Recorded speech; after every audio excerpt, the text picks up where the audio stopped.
Hello everyone, hope you're doing well. Today it is time to have a look at the new Warbond shop for July of 2019. Remember, the Warbond shop changes every month, and also well, the only thing that actually stays around every month is the actual Warbonds themselves. So if you have a nice kitty of Warbonds here, that's great, but also remember that you need to get your special tasks, and you also need to get your tiers up if you want to get access to everything that is here on the board. What we're going to do in this video is talk about what is new on offer for the Warbond shop, and I've also done videos in the past talking about how to efficiently get Warbonds, and also might in the future do some videos talking about special tasks, which ones to try and aim for, which ones to try and guess, which ones are the easiest. We'll see when it comes down to it. Anyway, what we're going to do in this video is talk about the new stuff on offer this month, what to go for, and what my personal picks are. So the first thing to understand is the trophy vehicles. It hasn't actually changed, so they're still at the LVT A4ZIS-2, the He-51B2H, the T26E, the A13 Mk.II 1939, and the CR32 BIS. Now, if you want to find where they are located on the Warbond shop, it's right here. And also, you get the Battle Trophy Vehicle 3 box. You can sell this on the market. You can also sell the coupons on the market as well. Just understand that is only for PC users, but it is something to definitely look at if you're interested. Then, alongside the Battle Trophy, which hasn't changed, hopefully it changes soon. Normally they cycle every 6 months or so, so you have the ability to be able to get, each of the the trophy vehicles in there. There is also a new decal, as you can see, a blonde bombshell or bimbo, depending on how you see it. This is the blonde pinup of the 343rd BS 98th BG 9th Air Force USAF Libya 1943, and it is a wonderful pinup. Generally they do decals like this just to try and get people's attention. Then of course the listed Warbond items which are new. We've got the Hellcat Mk.II, the Yak-3 for the French, the Panzerkampfwagen Churchill, which is a Mk.III for the Germans, the Spitfire Mk.Vb Trop for the Italians, the Rogo, the Bf-109F4 for the US, and then the T-35, the massive monstrosity. So we're going to go through them, and also my personal picks on what to go for this month, and what's going to be more valuable for you in the long run compared to some other machines. So remember, if you're not aiming for the vehicles, which are all listed here on the second tier of the Warbond shop, there is plenty of other stuff on offer. I personally like the profile icons. I've every month the last year been able to unlock all of them, and I'm very happy that I've been able to do that. Then of course you can get some backups, you can get some universal backups as well, which is wonderful. Then some boosters if you want, and you don't have to do special tasks for any of these if you don't want to. The special tasks start here, where it starts doing some test drives and stuff like that. I know a lot of people like the test drives. I'm personally not a big fan of them, but if you want to get 750 Warbonds, you can get a day's test drive with the Leopard A1A1 L44, which is monstrosity. I've actually been playing the Leopard A1A1 quite a lot, and the reason is because, well, I wanted to see the other side of the coin. A lot of the time I play against the Germans, whether it's as the British or the Americans, and as you can see I've done an alright job, spinning it out, trying to get the useful modifications, and what I found is it's a breeze. It's one of the easiest things to mod out I have ever done, and the reason for it is basically, if we check realistic stats, is I have a 2-to-1 KD in it basically, and a 74% win rate. Like, the German teams are on roids at 8.7. They are incredibly good, or maybe the vehicles are good, or maybe it's just a combination of both. But the A1A1 L44, the Leopard A1A1, and all of the rest of the crew, even the Radeon, has been incredibly fun to play. But just understand that this is a wrecking machine, and the premium version of it is as well. So if you're interested in getting, some test drives for vehicles, this is also the the way to go. The T-44 122, I wouldn't say it's that worth it. You know, it's 6,000 golden eagles. It was 50% off recently, but for me, I would just say its reload is too long. Its turret rotation is pretty good, but its gun depression sucks. It's one of the, I suppose, it's on the upper echelon of the rank 4 premiums for the Soviets, but it's not really a great class, right? So the Su-122P is hot garbage, reload is too long, no turrets, no armor. T-34-100 had its time, but now its gun depression and reload really kills it. KV-122, not enough armor, and also quite expensive for a 5.7, no gun depression once again, and look at that reload. The IS-6, of course, is a bundle vehicle, well, it's a pack vehicle, sorry, very fun vehicle to use, but just understand that's not, you know, for GE here, so it's never going to be on offer in the Warbond shop. Then the T-44-122, out of these 5, it's probably at its BR just less than the IS-6 when it comes to usability, but it's still good, you know, so it's second out of these 5, but it's still, if you have a if you have a choice between, you know, these 5 premiums here, you go for the Leopard A1A1L44. The Type 75, the Japanese monstrosity that you see here, don't even bother. If you, well, unless you want to meme around, I suppose it's quite fun to meme around, but if you don't want to do that, it is one of the worst premiums in the game. Talked about the T-44. T-114 is actually quite fun, but it does require a specific playstyle, especially after they changed the way that scouting works. You're going to have to use your gun a hell of a lot more. You're going to pen anything that you come across. It's got a 3-tick autoloader, and also it is really fun. You know, it's a great little machine, but just understand that it's it's gonna get machine gunned to death, and also at the same time it will get one shot just because of the way it is, because of the place of the second, well, the commander and the gunner, I suppose, in the turret. I personally enjoy using this machine, but I know a lot of people don't, but it's a good complement to the other light 6.7s that America has. Then we have the Spitfire F Mark, what's that, 14C. It's of course the Griffin Spitfire, 7,000 GE, so you can get some test drives for this, I believe. I'll just check. Yeah, you can get some test drives for this as well. A lot of people like this aircraft. I am one of those people who also likes it. 220mm is good enough to get the job done as long as you shoot, you know, close to the enemy. I generally keep my convergence at about 400, and that's when I open up on enemies, even at the 5.7 level with this. It's got great speed, it's got great climb rate. It's one of those machines which really tests the German 5.7s, which cannot be said by a lot of other vehicles in the game. It's got pretty much everything you'd want. It's a really nice balanced fighter. Yes, it doesn't have the guns that some people might want, but for me it's a great, really fun vehicle to use. So out of these, if you do want to go for the test drives, you know, whether you get an hour, 3 hours, or 1 day of them, the best one to go for is the Leopard A1A1L44 without even thinking, and then the Spitfire the second, and then the T-114 or the T-44-122, depending on your playstyle. You can also get some of these if you really want. The armful of branches and stuff like that is always useful, as you can see from a Bushwookie KV.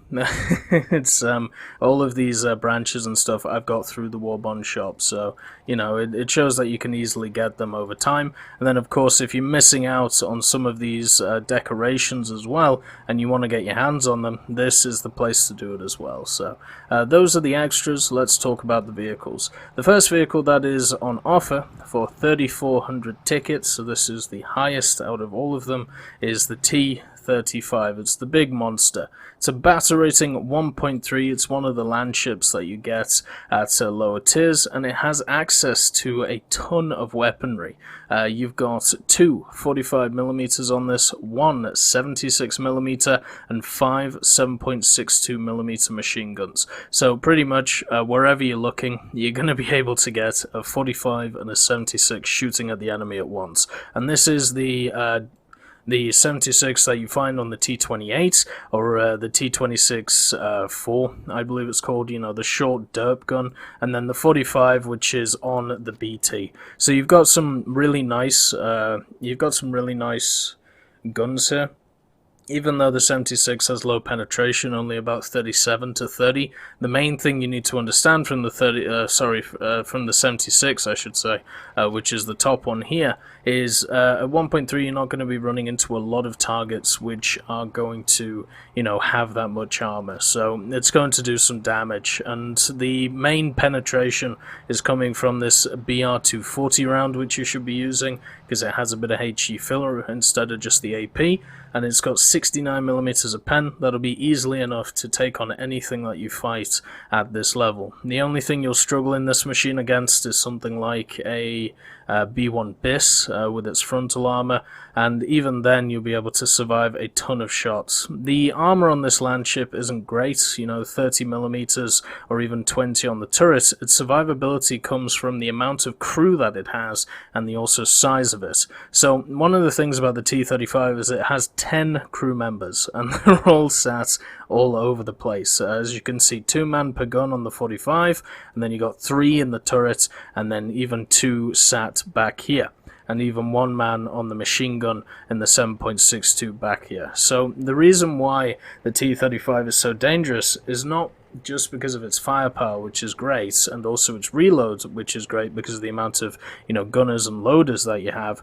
It's also the fact that most guns at this level, whether we're talking about British, American, German, they pen okay, and they're good at killing lightly armored targets, because generally, you know, if you have a look at some other machines like the BT, we'll just take, you know, Soviet ones as examples here. So the BT-7, which is the same BR, even though I'm fully bushed up, you just shoot it in the center, you know, this plate here, the 20mm, and you can kill the crew because there's only 3 of them. It's very easy to kill this, but if you don't have a shell which does a ton of damage, and what I mean by that is post-pen effect, you know, it splashes across, the T-35 can be absolutely devastating to you, because there's nowhere where you can efficiently shoot it and be able to knock out all of the components so it can't fire back at you. That's what makes this thing so deadly, and the fact that you can't really just go behind it because you've got the second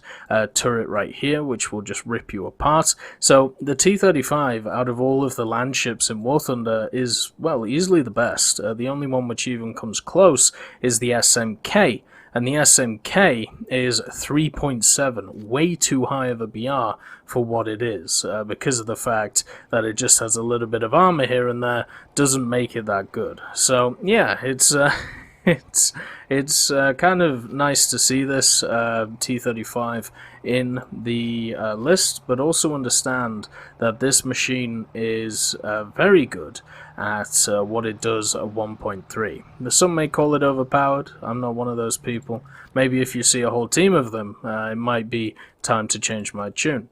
The Mk.II is the next one. Right now it's at 800 GE because of the fact that it's at half price. So if you want to pick it up right now in the French store, it is half price because of the deals that are going on right now. And at half price, it's definitely worth it at 800 GE because of the fact that, you know, the French tree is such a rough grind.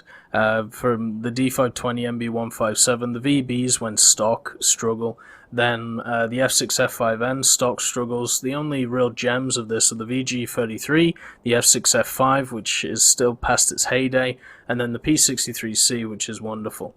The MS405s, 406s are annoying to play because they're not great at anything. They're just kind of okay at everything, and then the H75s are very good as well. So there are some gems while grinding through. I mean, the CR714 isn't very good either, but there are some gems grinding through the French, but there isn't a constant line like Italy, which are all really fun to play. So the Mk.III is a great pickup if you're one of those people who wants to get past a lot of the grind for, the French in favor of maybe playing the jets, or maybe in favor of playing some of the higher tier vehicles. It's also rank 3, so you can grind out pretty much all of the tree, apart from some of the jets. You know, you can grind out the whole of rank 4, rank 3, rank 2, and rank 1 very efficiently. So you can either pick it up for 800 GE, or you can, you know, get it on the Warbond shop. For me, the Mk.III is a very good aircraft. The only issue is it gets beaten out at higher altitudes by, you know, some higher tier opponents, such as like the Bf109 G2 Trop. As long as you don't fight them up there, you should be alright. Talking about landships, you've got the Rogo. Now, I have the Rogo, which is maybe a surprise to a lot of people. Also the Chinos are on offer. Gonna pick that up because I've been meaning to. A few people told me to try it. I think it's one of the most broken things in the game at its BR, so it's time to give it a whirl. Anyway, the Rogo that you see here is another one of these land battleships, but you can see the difference between this and the T-35. First of all, it's incredibly tall. Second of all, its armor isn't in the best places. And third of all, it's got a lot less armament. So it's got 137 and 170. And that's it. There's no other turret on the back. Its speed is also 23 kilometers an hour. Yeah, right. Maybe if you drop it off a hill. And also, it's only a crew of 6. So its survivability is not as good as the T-35. Also, the placement of the crew means that shooting it like here means you can take out 4 or 5 members very easily. Basically, just shooting, you know, right here. On the armor model, and so it's nowhere near as good as the T-35. Have I had fun in it? Yes, I have had fun in it, but I wouldn't say this is a machine that you go out of your way to pick up from a Warbond shop. I think this is a machine that you pick up when you have nothing else to go for, and this is the only thing that you want. It's large, it's cumbersome, its guns aren't very good as well. You get a heat shell, which pens 76mm, so thank God, because the APHE only pens 21, so you're stuck with the heat shell. And then the APHE on the 37, 33mm, so it should pen quite a lot of stuff. The reload's okay on it, but still. If you compare this to the T-35, it's just got nothing on it, so that's not a pick for me. I would say stay away from that and just get the T-35 instead. The Panzerkampfwagen Churchill. So, this is the bane of a lot of people's existence. It's a captured premium. I personally don't like captured premiums. I've made my thoughts on that very clear in the past. I understand why they exist, and I'm happy that we haven't had any in the last few years. I think the choice to not add too many in is a great addition. So the first thing to understand about this machine is look where the commander and gunner are sat. They're sat incredibly low to where they are normally sat, and I'll show you what I mean. So if we have a look at the Churchill Mk.III, you can see that they're sat down there. And then if you look at like the Churchill Mk.VII, you can also see that they're sat down here. But on a normal vehicle, if we have a look at maybe a Sherman 2, on a normal vehicle, you can see that they're generally sat in line with the cannon breech. So this is just like a normal setup for a lot of vehicles, and for some reason in the Churchill, that's not the case in the game. So it is 1600, by the way, if you wanted just to blight it out flat. So a lot of people, what they'll do is to shoot for the gunner, they'll shoot here. So I'll just show you on protection analysis. Like we'll use a British vehicle, since that's generally what you use. I suppose we could use a Churchill against it. But a lot of people shoot here, which is generally where the gunner is. And you can see what happens is it doesn't do what you want it to do. Instead, what's happening is the shell is not, killing the gunner. So you have to shoot a lot lower than you might be used to, and that's a problem that a lot of people, a problem that a lot of people have is where instead of shooting where the gunner is, they shoot where the gunner normally is, and that what screws a lot of people over in this machine. The armor for the Churchill is kind of mediocre. When it comes to it, 90 on the front, 4.0, you start getting into the territory of some pretty nice machines. Not really for the Americans, you know, I suppose if you get up-tiered, but at its tier, you know, it deals with the 75mm really well from them. The Soviets, when we look at 4.0, you're pretty much looking at the T-34s, and they can't really pen the front apart from APCR, especially when angled. The British tear it apart. Well, they kind of do, with stuff like the Cromwell, and the Sherman 2 can also do it with its round, but it's still got that 75 issue. And one of the big problems for machines like the Churchill Mark III and the British tree is the fact that the Panzer IV F2 exists, and the Panzer IV-G exists, which can absolutely maul it. And also, from the Japanese point of view, stuff like the Mk.II exists, with its crazy penetration, 148mm, 103 on the Chi-Nu. So, when you take those two out of the equation because you're on their side, you know, the armor becomes a lot better than it was before. Is it still great? No, but it's better than it was. If you need to really shoot this thing, shoot here. If you can't hit there, hit the turret ring, and you'll be fine.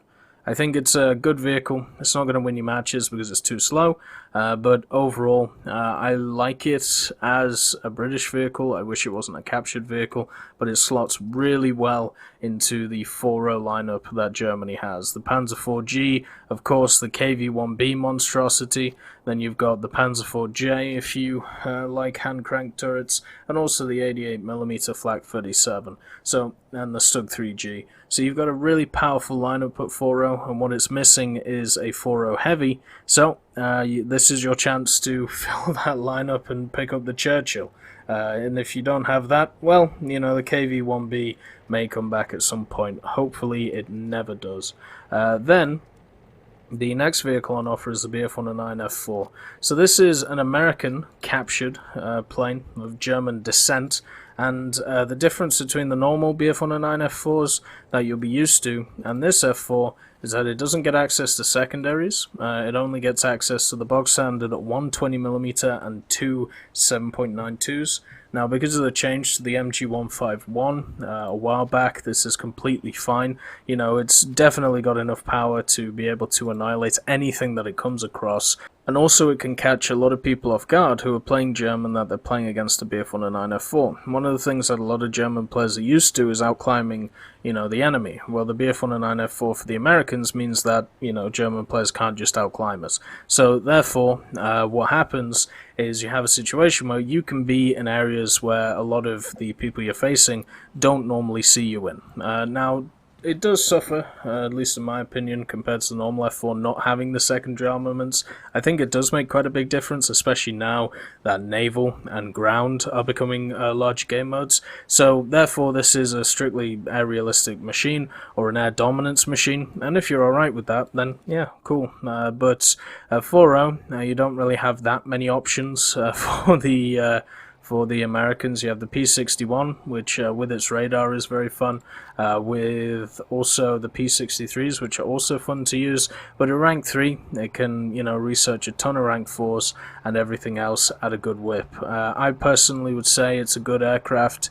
It's fun to use, but just understand that without the secondaries, it's only good in aerialistic. The Spitfire it's only best in aerialistic. The Spitfire Mk.Vb Trop, so this is of Italian descent. Yeah, so this would be classed as another captured premium, or would it be classed as a captured premium, or would it be classed as like a late war premium? Who knows? Anyway. The Spitfire Mk.Vb Trop is one of those aircraft that was added to the Italian premiums, and I don't really know why.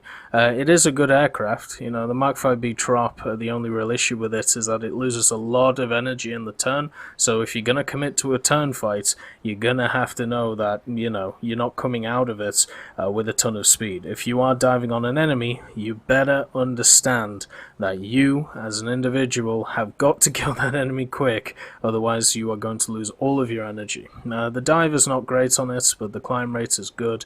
It overheats, it overheats, but it's a little bit better than some of its counterparts. But the big thing is, every time we talk about the Spitfire Mk.Vb or the IAR-81C, I just point people just to say, just play this line.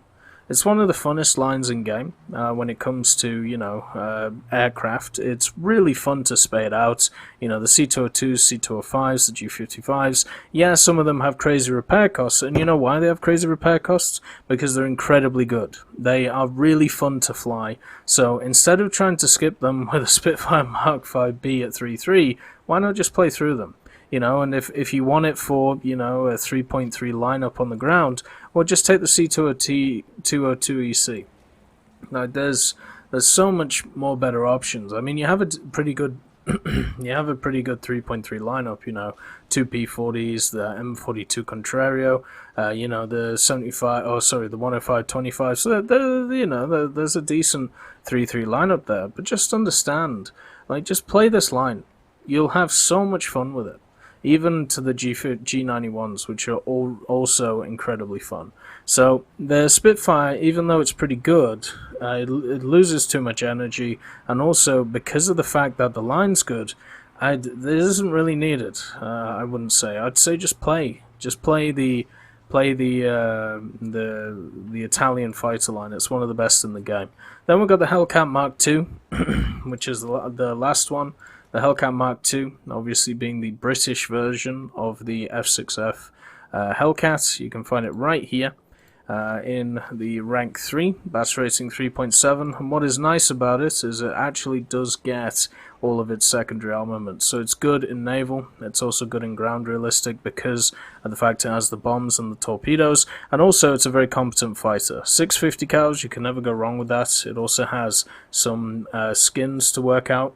So you have the 1844th Squadron of the RAF, or 1844th, and you know, so all you need is 180 kills in it, and you can get yourself this camouflage. So it's something to work towards on top of something you've already worked for, which is always something to look forward to. It's not the best at rate of climb, but everything else it's completely fine at. The Hellcats back in the day were completely broken when it came to their elevator and their energy retention. Luckily nowadays they're a lot more realistic, so therefore I would say it's a good pickup. And 3.7, when we look on the ground, 3.7, we have the Cromwell, both the Cromwells, the Sherman 2, then you've got, of course, the Archer and the Crusader AA Mk.II. So you've got a really nice lineup to, you know, play around, and as an attacker, it works great in ground realistic and also naval. The only problem is if you're in a one-on-one in air realistic, you might struggle a little bit, but it still should be able to hold its weight against the majority of opponents that you play against. It's got a great dive, great turn, and great controls at high speeds, so overall, the Hellcat for me is a good pick. So if we're talking about good picks out of the line, T-35 is a great pick. Yak-3, I mean, it's worth just picking over 800 GE, but if you're not going to do that, it's a great pick. It's a no-go on the Rogo. The Churchill Mark III is great for the lineup. BF-109F4 is an okay, just because of the lack of use in ground and naval. The Spitfire is a, well, no, just because how good the Italian line is. And the Hellcat Mk.II is a yes, because of its use in air realistic, ground realistic, and also naval. So my picks main are, I would go for the Churchill Mark III and the Yak-3, just because I feel like I don't want to grind out another French aircraft line when it comes to its rank 2 and rank 3. And if there is one ever added to the game again which looks similar to it, I'm going to get something like a Yak-3 just so I can get through it. But yeah, so my top 2 picks are those. I hope this video helped you out, and hope you can get yourself some stuff out of the Warbond shop this month. I hope you all have a wonderful day, and I'll see you next time. I'd just like to thank B. Young, Blackie, Daniel Stanton, John Reinman, Leonard Rudnick, Martinez, Matati, Moxie, Nick Graham, Alobrilo, Super Cacti, Elove Goats, and Seductive Trashcan for supporting the channel.